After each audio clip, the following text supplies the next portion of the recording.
22절까지 기록된 말씀입니다.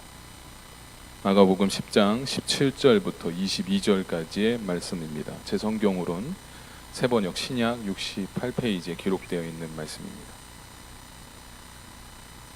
다 찾으신 줄로 알고 여러분들과 함께 22절까지 나누어서 교독하시다가 마지막 22절은 다 함께 읽도록 하겠습니다. 제가 17절부터 읽도록 하겠습니다. 예수께서 길을 떠나시는데 한 사람이 달려와서 그 앞에 무릎을 꿇고 그에게 물었다. 선하신 선생님, 내가 영원한 생명을 얻으려면 무엇을 해야 합니까? 예수께서 그에게 말씀하셨다. 어찌하여 너는 나를 선하다고 하느냐? 하나님 한 분밖에는 선한 분이 없다. 너는 계명을 알고 있을 것이다. 살인하지 말아라. 간음하지 말아라. 도둑질하지 말아라. 거짓으로 증언하지 말아라. 속여서 빼앗지 말아라. 내 부모를 공경하여라 하지 않았느냐? 그가 예수께 말하였다. 선생님, 나는 이 모든 것을 어려서부터 잘 지켰습니다. 예수께서 그를 눈여겨보시고 사랑스럽게 여기셨다. 그리고 그에게 말씀하셨다. 너에게는 한 가지 부족한 것이 있다. 가서 내가 가진 것을 다 팔아서 가난한 사람들에게 주어라. 그리하면 내가 하늘에서 보화를 차지하게 될 것이다. 그리고 와서 나를 따르라. 그러나 그는 이 말씀 때문에 울상을 짓고 근심하면서 떠나갔다. 그에게는 재산이 많았기 때문이다. 아멘. 말씀 듣기 전에 잠시 기도하도록 하겠습니다. 사랑과 은혜가 충만하신 아버지 하나님, 감사합니다. 사랑하는 성도들이 주님의 날을 거룩히 구별지어 이 시간에 예배 가운데 나와왔습니다. 또한 우리에게 말씀도 주십니다. 하나님, 오늘 이 말씀을 통하여 우리의 생각이 바뀌고 우리의 삶이 바뀌는, 변화되는 그런 귀한 은혜가 이곳에 있는 모든 성도님들 가운데 함께하여 주시옵소서. 부족한 주의 종 또한 하나님만을 의지하며 말씀 전합니다. 사람이 전하는 말이 되지 아니하게 하시고 하나님의 마음이 잘 전달될 수 있는 도구로서 주께서 사용하여 주시옵소서. 감사드리며 예수님의 이름으로 기도드렸습니다. 아멘. 네, 오늘 저는 마가복음 10장 17절부터 22절까지의 말씀을 주제로 내가 무엇을 하여야 영생을 얻습니까? 라는 말씀을 여러분들과 나누도록 하겠습니다. 한 주간도 평안하셨습니까? 아멘. 한 주간도, 이번 주간도 평안하시길 주님의 이름으로 소망합니다. 그리고 또한 오늘 말씀을 통해 예수님을 믿는 그런 귀한 은혜가 저와 여러분들 모두에게 있기를 소망합니다. 오늘은 구정이죠. 물론 호주에 살고 있는 저희들과는 아무 상관없는 일처럼 생각될 수 있지만 저처럼 한국에 부모님이 계시거나 가족들이 있는 분들은 아마 이런 연휴 기간에 가족들이 더 많이 생각나지 않을까라는 생각이 듭니다. 오늘 대표 기도를 해준 우리 고성한 목사님 기도처럼 우리 영적 가족이 또 우리 곁에 함께 하고 있지 않습니까? 그분들과도 좋은 시간, 즐거운 시간 보내셨으면 좋겠습니다. 저희 교회에는 예수영접 모임 시간이 있죠. 다음 주에 예수영접 모임 광고가 나왔습니다. 예수영접 모임에 들어가 보신 분들은 아시겠지만 거기에서 배우는 것 내용 중에 삼생이라는 그 내용을 혹시 기억하고 계십니까? 삼생? 우리 인생 가운데선 삼생으로 구분지어진다고 합니다.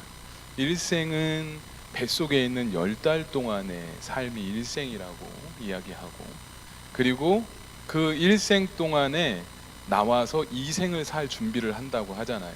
그죠? 배 안에서 엄마가 먹는 음식으로 아이의 영양분이 채워지고, 그리고 조금씩 콩알 만한 그 생명체가 자라나 이생을 준비한다라는 것이죠. 이제 나왔습니다. 이제 이생이 시작됩니다. 성경 말씀처럼 우리 인생이 길어야 80이라면 태어나서 80년 동안 우리가 살아갑니다.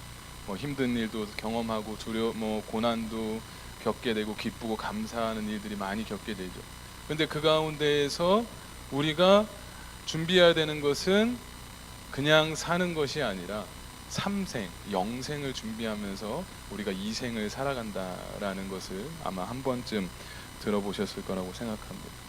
저는 오늘 왜 예수영접 모임 시간에 저희가 들었던 이 삼생에 대한 말로 시작하냐면, 오늘 저는 여러분들과 영생에 대한 말씀을 나눠보려고 하기 때문에 그렇습니다. 영생. 여러분 영생, 영원한 생명을 얻는다라는 것에 대해서 한번 생각해 보셨습니까?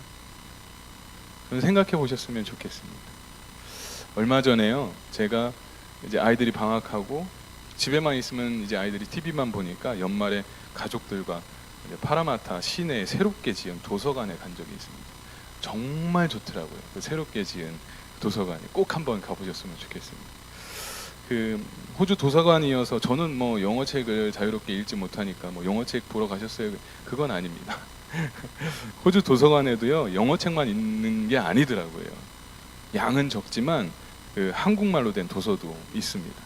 그런데 그 안에 제가 오래전부터 읽고 싶었던 책이 있었습니다. 한번 화면 한번 띄워보시겠습니까? 네, 책. 네. 그 Heaven is for Real이라는 책인데요. 이걸 뭐 이렇게 영어 그대로 읽으면 이렇게 천국은 진짜 있다라고 해석하는 게 맞나요?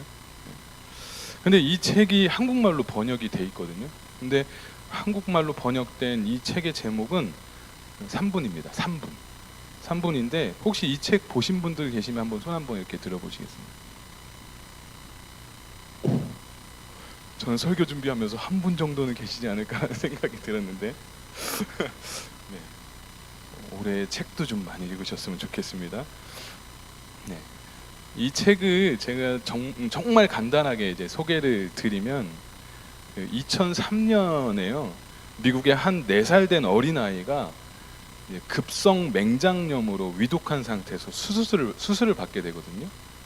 그런데 이 수술을 받다가 약 3분 동안 천국을 경험한 이야기를 쓴 책입니다.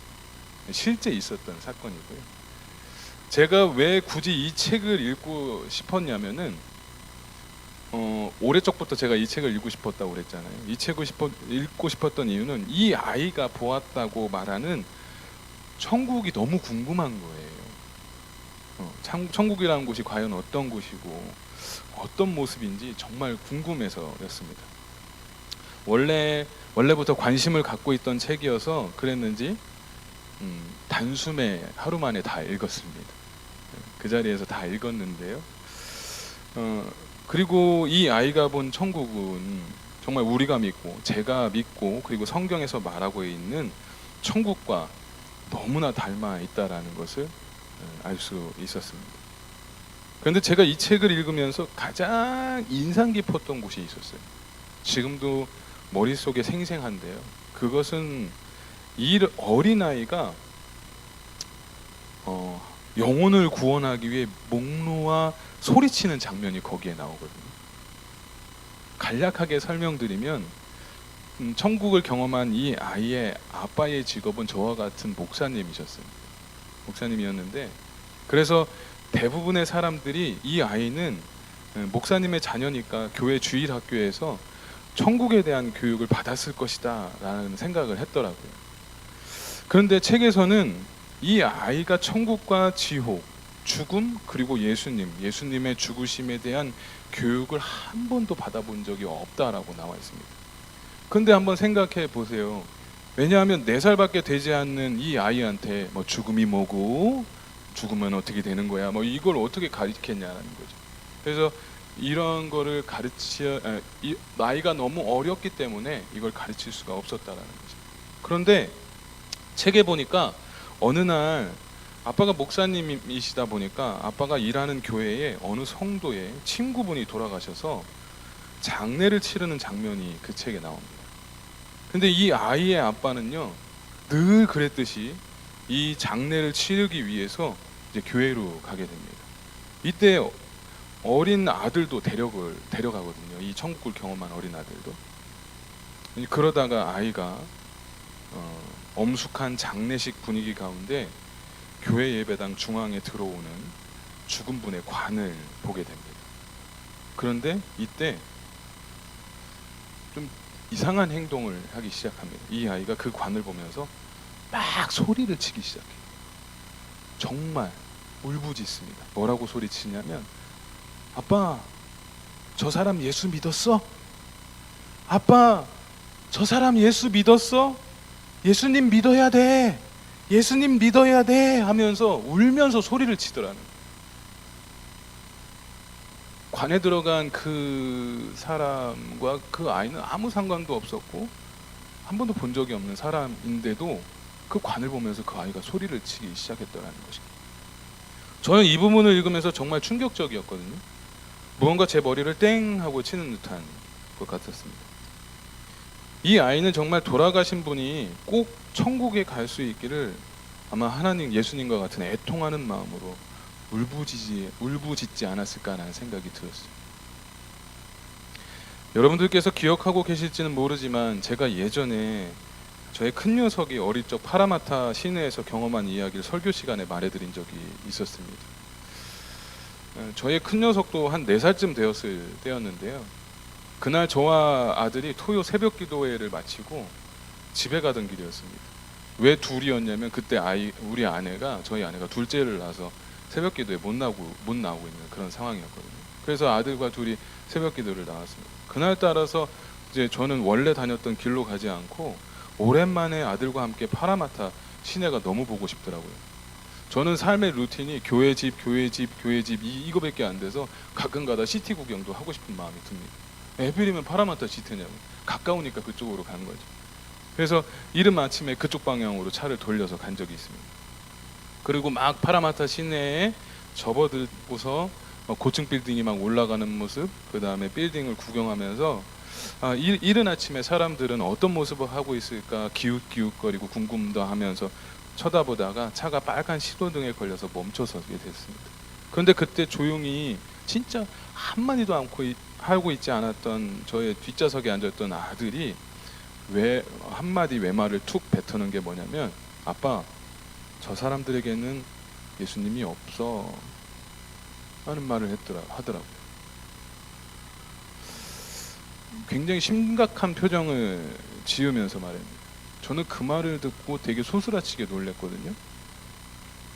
우리 아들이 뭘 보고 그런 말을 했을까? 무엇을 보고 저 사람들이 예수님이 없다라는 말을 했을까?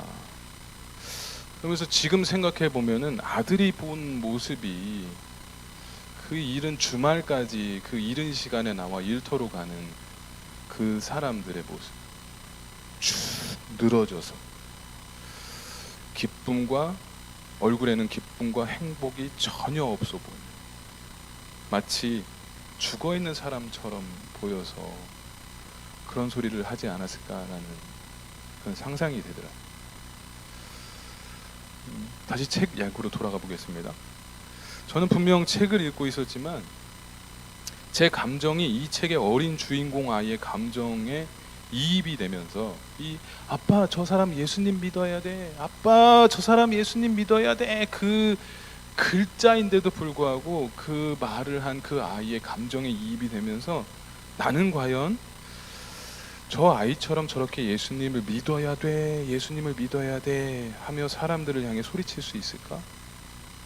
라는 생각이 처음 들었어요. 아무도, 제가 한 번도 본 적이 없는 그런 사람들에게 이렇게 소리칠 수 있을까? 그리고 이어서 들었던 생각은, 나는 지금 왜 신앙생활을 하고 있지? 내가 신앙생활을 하는 궁극적인 이유는 뭐지? 그래서 나는 무엇을 성도들에게 전하고 있지? 과연 내가 사랑하는 사람들과 내가 사랑하는 청년들과 내가 좋아하는 성도들은 과연 천국을 믿을까? 제발 믿었으면 좋겠는데 하며 생각에 꼬리를 물기 시작했어요.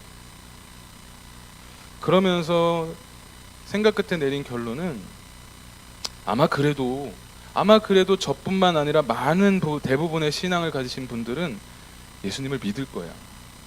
그리고 예수님을 믿음으로 말미암아 구원을 받으셨을 거야. 그리고 많은 분들이 하나님 나라 천국을 소망하며 믿음 생활하고 계실 거야 라는 생각이 들었어요. 그리고 여러분들께서도 그렇게 신앙 생활을 하고 있을 줄로 저는 믿습니다. 그런데 한편으로는 이런 생각이 들더라고요. 혹시 그렇지 않은 분들이 계시다면 어떻게 하지? 라는 걱정스러운 마음이 들더라고요.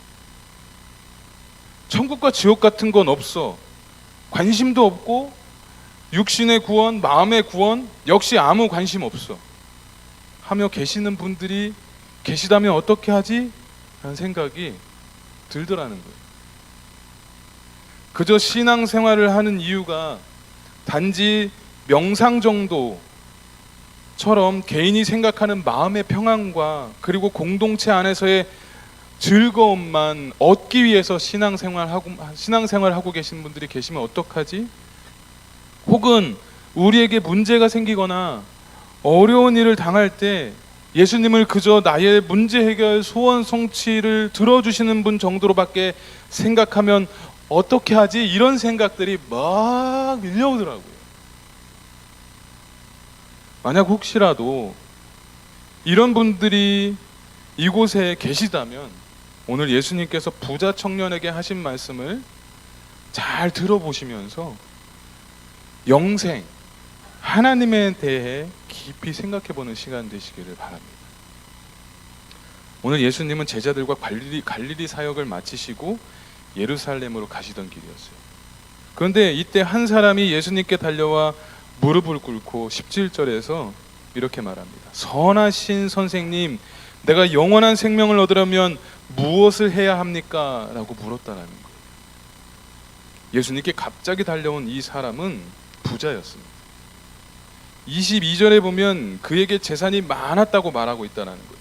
그리고 같은 내용이 기록되어 있는 또 다른 복음서에 보면 마태복음 19장 20절에서는 이 사람은 젊었다고 얘기합니다. 청년이었다고 얘기해요. 젊은이였습니다. 또 다른 복음서 누가복음 18장 18절에서는 지도자라고 얘기합니다. 관리라고 말하고 있어요. 즉 이것을 종합해 보면요, 예수님 앞에 머리를 숙이고 무릎을 꿇은 이 사람은 부자였고 젊었으며 그 당시 관리를 하고 있던 자였다는 것입니다. 요즘으로 치면요, 젊은 나이에 출세한 사람이었다, 잘 나가는 사람이었다는 것입니다. 그런데 이 돈 많은 부자가, 잘 나가던 부자가 뭐가 아쉬워서 뭐가 부족해서 예수님께 무릎을 꿇으면서까지 영생에 대한 질문을 한 것이냐라는 거예요. 그것은요, 이 사람도 자신이 영혼 구원 받는 것, 하나님 나라 사는 것, 그리고 영원한 생명을 갖는 것에 대해서 무지하게 관심이 있어서였다는 거예요. 아마 영생에 관심이 없었다면 이 부자 청년은요, 지금과 같은 행동을 전혀 하지 않았을 거예요. 그저 허름한 옷을 입고 지나가시는 예수님을 바라보며 콧방귀며 꼈을지도 모릅니다. 그런데 우리도 보면요, 이 사람과 마찬가지로 어떤 것에 관심이 생기고 어떤 무언가에 마음이 생겼을 때, 어떤 무언가에 믿음이 생겼을 때 우리의 시선과 마음이 간다라는 거예요. 많은 사람들은 다양한 것에 마음을 쏟고 관심을 가지면서 살고 있습니다. 일일이 다 설명할 수 없을 만큼 많이 있습니다. 그래서 큰 것만 가지고 이게 카테고리를 정해서 따지고 보면요, 어떤 것에 관심을 갖고 사냐면 정치, 경제, 사회, 건강, 관계, 자기개발 등 개인 및 사회 전반적으로 사람들은, 저와 여러분들은 관심을 갖고 살아간다는 거죠. 이런 관심은 예수님을 믿는 사람이든 예수님을 믿지 않은 사람이든 누구나 생각하며 살 것입니다. 그렇다면 우리처럼, 저와 여러분들처럼 예수님을 믿는 사람들은 특별히 신앙생활에 있어서 어떤 것에 관심이 있고 그 중에 가장 관심 있어야 하는 것은 무엇일까라는 것을 한번 생각해 보았으면 좋겠다는 거예요. 나는 무엇에 관심을 두고 살고 있는지, 나는 어떤 것에 관심을 두고 마음을 두고 살고 있는지 한번 생각해 보자라는 거예요. 아마 여러 가지 것들이 떠오를 겁니다. 예배도 있을 거예요. 난 예배에 관심이 있어. 열심히 찬양을 불러야 돼. 기름 부으심이 있는 예배를 드리고 싶은 분들도 있을 겁니다. 하나님의 말씀 또한 관심이 있는 분들이 있을 거예요. 기도도 마찬가지입니다. 성도와의 교제, 관계, 그리고 교회 사역과 봉사 등 기도 응답 등등 여러 가지 것들이 관심이 있을 거예요. 어떻게 하면 열매를 맺힐 수 있을까? 어떻게 하면 내가 그것을 통해서 하나님을 경험할 수 있을까? 근데 그것에 대한 주체가 누군지 우리가 늘 생각해 봐야 됩니다. 우리가 왜 예배를 하고, 우리가 왜 누구의 말씀을 듣고, 우리가 누구에게 기도를 하는지 항상 늘 생각해야 된다는 거죠. 그런데 혹시 이런 것 외에 오늘 이 부자 청년처럼 영생에 대한 관심, 영혼 구원에 대한 관심도 있냐라는 거예요.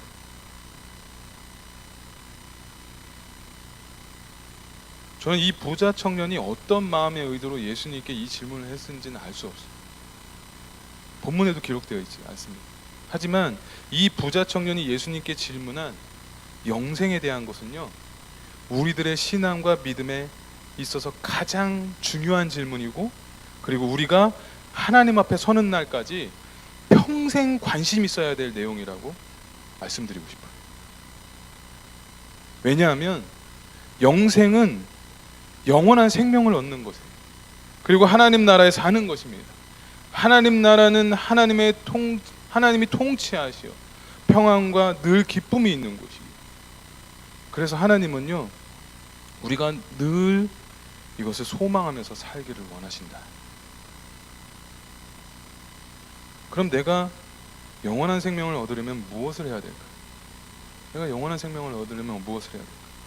예수님은 젊은 부자 청년에게 오늘 이렇게 말씀해 주셨습니다. 율법을 지키고 선을 행함만으로는 결코 영생을 얻지 못한다라는 의미로 말씀하신 거예요. 젊은 부자 청년은요, 자신이 어릴 적부터 배우고 자라왔던 율법과 그리고 자신의 선한 행동, 도덕적인 행동만으로 영생을 얻을 수 있을 줄 알았던 것 같아요. 즉 우리가 상식적으로 생각하는 착하게 살면 천국 갈 수 있다라고 생각을 했다라는 거예요. 혹시 여러분들도 그렇게 생각하시나요? 그런데 많은 분들이 이렇게 생각을 하신다. 착하게 살면 난 천국 갈 수 있어.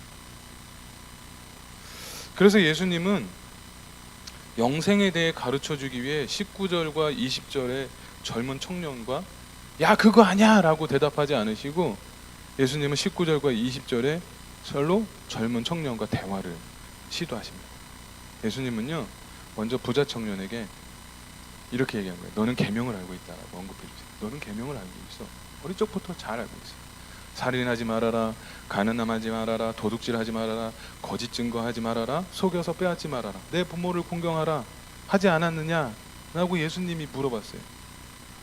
그랬더니 그 청년이 예수님의 말이 떨어지기 무섭게 예수님께 당당하게 말을 합니다. 나는 이 모든 것을 어려서부터 다 지켰습니다 라고 말했어요. 즉 자신은요, 다른 사람들과 비교할 수 없을 만큼 도덕적으로 열심히 살았다는 거예요. 죄 짓지 않고 살았다는 거예요. 그래서 자신은 선한 사람이라는 거예요. 착한 사람이라는 거죠. 그렇게 예수님께 말하고 싶었던 겁니다. 마치 자신은 영생을 얻을 만한 자격을 가진 사람처럼 당당하게 예수님 옆에 선 거예요. 하지만 예수님은 부자 청년이 얼마나 열심히 살았고 얼마나 율법을 잘 지키며 살려고 노력하는지에 대한 부자 청년의 노력과 행동보다 알려주고 싶었던 것이 있었어요. 그것은 뭐냐면 영생을 허락하신 분, 영원한 하나님 나라로 초청해 주시는 분, 구원의 주권자 되시는 분이 누구인지를 예수님은 이 청년에게 알려주고 싶으셨어요. 그래서 예수님은 18절에서 말씀하신 거예요. 하나님 한 분밖에는 선한 분이 없다라고 말씀해 주십니다. 예수님은 하나님을 언급한 거예요. 예수님은 하나님 밖에는 세상에서 선이라고 불릴 만한 것이 아무것도 없음을 강조하고 계셨던 거예요. 부자 청년은 다른 사람들보다 행위적으로는 그리고 윤리적으로는 선한 행동을 하며 살았을진 모르지만 내면적으로는 그도 역시 죄인이었다라는 것을 알려주고 싶으셨어요. 성경에서는 우리는 모두 죄인이라고 말합니다. 저도 죄인이고요, 여러분들도 죄인이라는 거예요. 이 죄인이라는 소리만 들으면 사람들은 몸서리치게 싫어합니다. 아닌데, 나 선하게 살았는데, 나 착하게 살았는데 왜 목사님은 자꾸 나보고 죄인이라고 말하지? 이렇게 말하면서 굉장히 힘들어해요.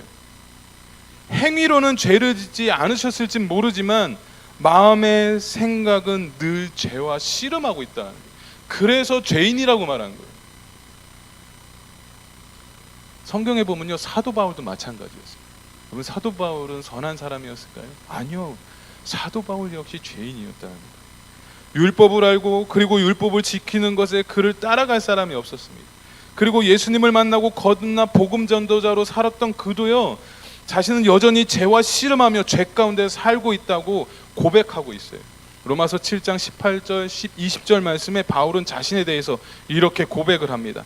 나는 내 속에 곧 내 육신 속에 선한 것이 깃들여 있지 않다라는 것을 안대. 나는 선을 행하려는 의도 있으나 그것을 실행하지는 않으니 말입니다.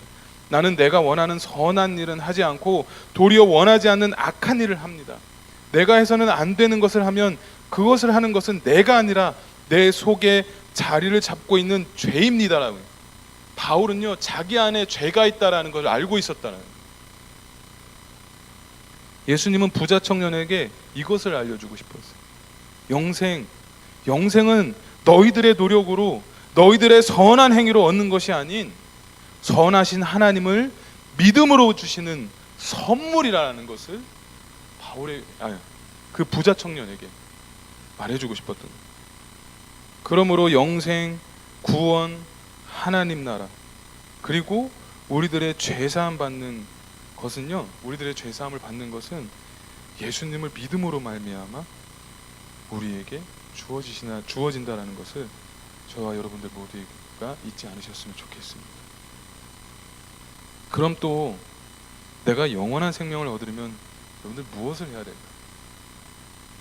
두 번째로, 내가 가진 것을 다 팔아서 가난한 사람에게 주라. 내가 가진 것을 다 팔아서 가난한 사람에게 주라. 21절에 보면 예수님께서는 그를 눈여겨보셨다고 합니다. 사랑스럽게 여기셔서 정말 이 청년이 꼭 구원받았으면 하는 마음에서 젊은 청년에게 말합니다. 뭐라고 말씀하시냐면, 너에게 한 가지 부족한 것이 있다. 가서 내가 가진 것을 다 팔아서 가난한 사람에게 주어라 라고 말했다. 예수님께서 이 말씀을 젊은 청년에게 하신 이유는요, 이런 의도로 말씀하십니다. 네가 가진 것 중에 너가 생각하는 가장 소중히 여기는 것을 포기하라는. 젊은 부장 청년에게 여러분 가지고 있는 것이 뭐예요? 뭐였을 것 같아요? 돈이었어요. 예수님은 이 부자 청년에게 하나님 나라에 들어갈 수 없게 만드는 장애물, 하나님 외에 다른 것을 의지할 수 있게 만드는 것들, 하나님 외에 믿을 만한 것들을 포기하고 내려놓으라고 말씀하십니다. 너가 정녕 영생을 얻고 싶다.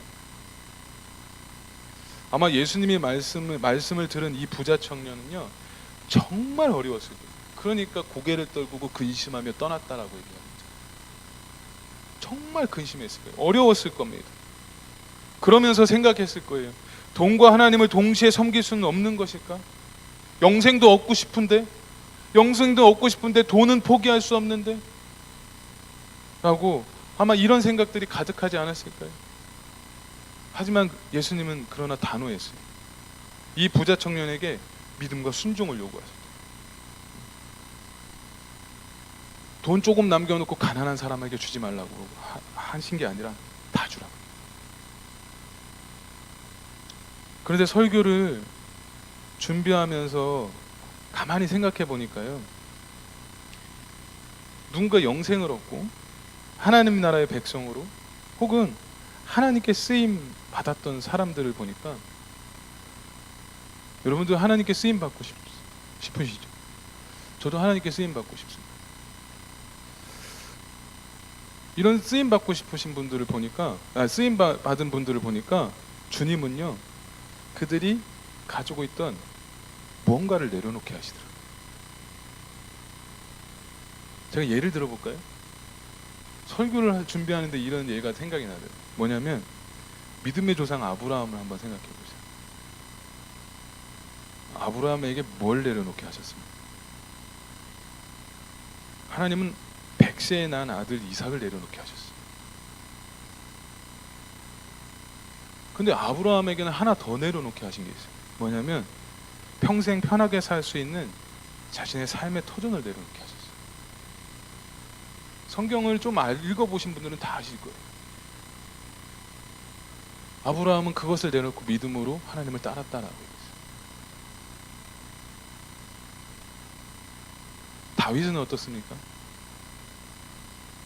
다윗이 하나님의 부르심을 받았을 때 뭘 내려놓게 하셨어요? 물맷돌을 내려놨어요. 양치는 일을 내려놨다. 이거 아니면 다윗도 할 일이 없어지는데 아닌가요? 제가 잘못 해석하고 있는 거예요. 예수님의 제자들은 또 어떻습니까? 그들은 평생 물고기를 잡으며 어부로 살았던 사람들이었거든요. 그들에게 어부로서의 삶은요, 자신들의 전부였어요. 하지만 그들은 그것을 내려놓고 예수님을 따라갔다라고 얘기합니다. 예수님의 제자들은 자신이 평생 했던 그리고 익숙했던 일을 쉽게 내려놓고 예수님을 따를 수 있었을까요? 아니요. 정말 힘들었을 거예요. 아니었을 거예요. 그런데 그럼에도 불구하고 따라갔다. 그리고 우리가 너무나 좋아하는 바울은 어떻습니까? 바울은 무엇을 내려놓았을까요? 그는 평생 자신의 목숨처럼 생각하고 지키며 살았던 율법을 내려놓았습니다. 율법을 가르치고 율법을 지키는 것은 그에게 있어서 전부였어요. 하지만 바울은 율법을 내려놓고 율법을 완성하러 이 땅에 오신 예수님을 따랐던 거예요. 오늘 예수님은 젊은 부자에게 돈을 내려놓게 하셨던 거예요. 왜 그렇게 하셨을까요? 예수님을 따라가는 것에 돈이 그에게 장애물이 되고 미련이 되고 아쉬움이 될 수 있기에 예수님은 그를 사랑하셔서 사랑의 눈으로 쳐다보시면서 말씀해 주신 겁니다. 그럼 예수님께서 우리에게 어떤 것을 내려놓길 원하고 계실까요? 우리가 지금까지 살며 소중하게 생각하며 살아왔던 것, 이것 없으면 절대 안 될 것 같은 것이 무엇이 있을까요? 아마 누구에나 있을 겁니다. 우리에게 익숙하고 소중한 그 무언가가 있을 거라는 거죠. 그것을 하나님은 때로는 내려놓길 바라신다. 자식이 될 수도 있고 돈이 될 수도 있고 내 위치가 될 수도 있고 취미가 될 수도 있고 여러 것들이 다 있을 거예요. 저는 작년보다 올해가 더 기대가 되는 해입니다.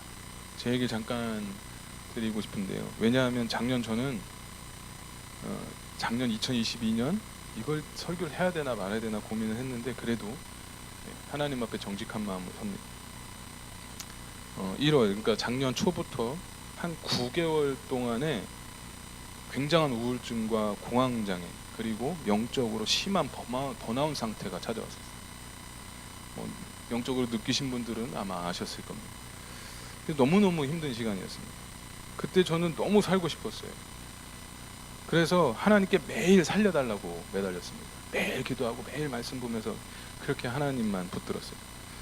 그때 하나님이 저에게 3가지를 내려놓게 하셨습니다. 지금도 그 3가지를 내려놓은 것을 다시 잡으려고 하지 않기 위해 꾸준히 기도하고 그냥 부단히 기도하고 있습니다. 그 중에 한 가지만 말씀드리면 하나님은 저에게 설교와 설교의 자리를 내려놓게 해주셨어요. 그걸 내려놓으라. 저는 설교에 대한 압박도 있지만 설교에 대한 부심도 있었습니다. 요즘 청년들이 부심이라고 얘기하더라고요. 자부심 이렇게. 매주 설교를 했었고 그리고 매주 그렇게 해야 된다고 생각했는데 생각하다 보니까 늘 설교를 잘해야 된다는 그런 강박이 있어요. 설교자들은 누구나 다 그럴 거예요. 그래서 하나님의 마음을 전하기보다 늘 설교할 때마다 성도들에게 은혜를 끼쳐야 된다는 그런 부담감이 엄청 많이 컸었어요. 그런데 만약 내가 설교를 할 수 있는 자리나 내가 설교를 할 수 없게 된다면 내가 무슨 소용이 있지라는 생각이 들었어요. 그러면서 스스로 굉장히 힘들어 했던 것 같아요.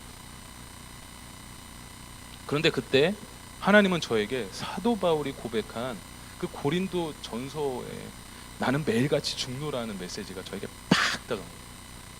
나는 매일같이 죽노. 야, 내가 부심도 못 죽이고 있구나라는 생각이 들어요. 저의 자부심을 내려놔라는 마음을 강하게 주시더라고요. 그러면서 저는 성령님이 주신 말씀에 순종하면서 마음의 평안을 이제 얻기 시작을 했습니다. 그러면서 저는 어둠에서 조금씩 빠져나올 수 있게 됐어요. 지금은 이렇게 기쁨으로 사역할 수 있도록 회복시켜 주셨습니다. 제가 노력한 것이 아니라요. 하나님이 저를 구원해 주신 거예요. 그 어둠에서 말입니다. 여러분, 영생이 뭐냐면 하나님 나라는 어떤 곳이라고 했냐면 구원받은 자의 평화, 기쁨이 있는 곳이라고 했어요. 저와 여러분들이 이것을 경험하면서 사셨으면 좋겠어요. 그렇게 우리는 우리가 가진 것을 내려놓고 주님을 따랐을 때 영생, 하나님 나라를 경험할 수 있을 것입니다. 성경에서도 하나님 나라가 벌써 우리 가운데 임했다고 얘기했거든요. 신월동 성결교에서 송영민 목사님이 메시지를 금요일날 전하는 걸 제가 실시간으로 봤었거든요. 거기에서 목사님이 이런 얘기를 하시더라고요. 천국에 대해서 얘기하셨을 때 천국은 기쁜 곳이라고. 우리가 영생을 얻었을 때 기쁨이 있다는 거예요. 저와 여러분들에게 내려놔야 될 게 뭐가 있을까요? 마지막으로 내가 영원한 생명을 얻으려면 무엇을 해야 합니까? 21절에 다시 보시면 예수님은 젊은 부자 청년에게 너에게 한 가지 부족한 것이 있다. 가서 내가 가진 것을 다 팔아서 가난한 사람들에게 주어라. 그리하면 내가 하늘 보화를 차지하게 될 것이다. 그리고 뭐라고 말씀하시냐면 그리고 와서 나를 따라라. 나를 따라라. 예수님은 우리가 영원한 생명을 갖기 위해서 네가 가진 거 다 팔고 나를 따르라고. 여러분, 따라갈 준비가 되셨습니까? 여러분, 예수님을 따른다라는 게 뭐라고 생각하세요?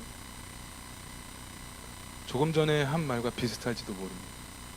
하지만 예수님을 따르는 것은 뭐냐면 예수님을 우리의 구원자요 주님으로 모시는 거예요.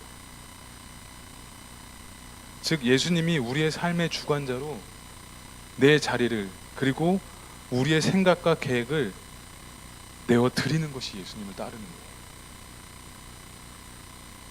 여러분들, 예수님을 따르는 것이 뭔지 아십니까? 순종하는 거예요. 예수님은 선하셔서 우리에게 좋은 것, 최선의 것이 무엇인지 아시고 알고 계시기에 우리에게 필요한 것만을 주신다라는 것을 아셔야 돼요. 자식에게 떡 대신 돌을 줄 부모가 어디 있냐라는, 그렇게 하나님 말씀에 순종해야 되는 것이 예수님을 따르는 거예요. 예수님을 따른다는 것이 또 무엇인 줄 아십니까? 예수님의 시선으로 다른 사람들을 보는 거예요. 세상을 보는 거예요. 예수님은 이 세상을 사랑하셔서 우리의 구원을 위해 그분의 삶을 내어주셨듯이 우리도 예수님을 닮아가는 삶을 사는 것이 예수님을 따라가는 거예요. 사랑하는 성도 여러분, 우리가 영생을 얻으려면 무엇을 해야 할까요? 영생을 얻는다는 것이 무슨 의미일까요? 우리가 구원받는 것이 무엇일까요? 우리가 하나님이 통치하시는 하나님의 백성이 되었다라는 것이 어떤 의미일까요? 그것은요, 이 세상 어느 것과도 비교할 수 없는 주 안에서 누릴 수 있는 기쁨인 거예요. 자유함인 거예요.